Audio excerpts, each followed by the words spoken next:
So today I'm looking at the Crumble. It's a particularly useful piece of kit because it's easy to use. It has these positive and negatives to both power the actual Crumble and to power the external devices. It also has pads A, B, C and D for input or output. D slightly different because it can power something called sparkles. We also have this what's called a motor driver. This is quite special because it allows us to not only drive a motor backwards and forwards, but also to able to connect it to anything that needs higher power. Anywhere up to about 5 volts can be connected to these two, so you have additional outputs. This is a basic introduction showing you how to create a flashing LED with an external button. Notice that the LED doesn't need to use a resistor. This is the actual software. It's completely free and it's available for both Mac, PC, Linux, and also there's a Google Chrome extension coming soon as well, hopefully. It's very easy to use. It's literally just drag and drop.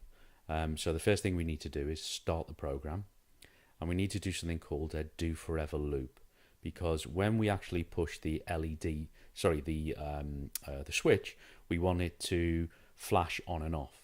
So because we want it to flash on and off, we need to also include a do until.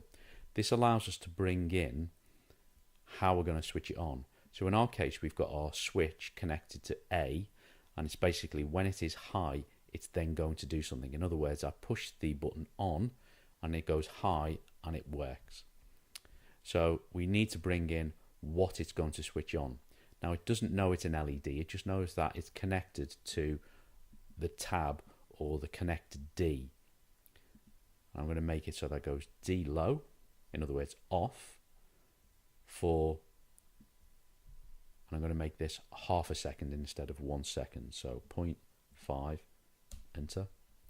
I'm then going to bring in the same command again, D, change it to D, but this time it's high, in other words going high, low, but I also need to bring in another wait command, otherwise it just go off, on, off and stay on.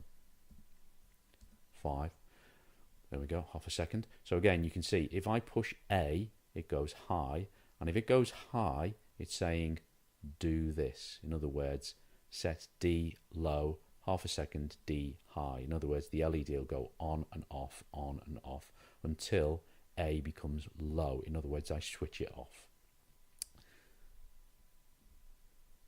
Now the good thing about this is we can hit the go button, but as you can see it says error Crumble not found at the moment. That's because mine's not connected, but that's actually quite useful because it means it's a really quick way of checking to make sure that you've actually connected it properly to the USB port. The really nice thing about it is that there are no drivers, so once you plug the Crumble in, it recognizes the Crumble straight away, and it will just send it straight to it. So there's no complicated parts to it. Again, once you've finished, you can either save this, but again, if you want to, you can pull this to one side, and then you can start a new program. It only works with what's connected here, or alternatively, you can just get rid of it completely and remove the program. So in the real world, I've disconnected the USB. I'm making sure the power is on, and you'll notice that the switch is connected from positive down to pad A as the negative, and then the LED is connected to, again, the positive and pad D as the negative. When I push the button in other words make it go high like the program, it then flashes on and off every half a second. As soon as I let go, it becomes low and the LED switches itself off. Put power back on again and of course it starts flashing again.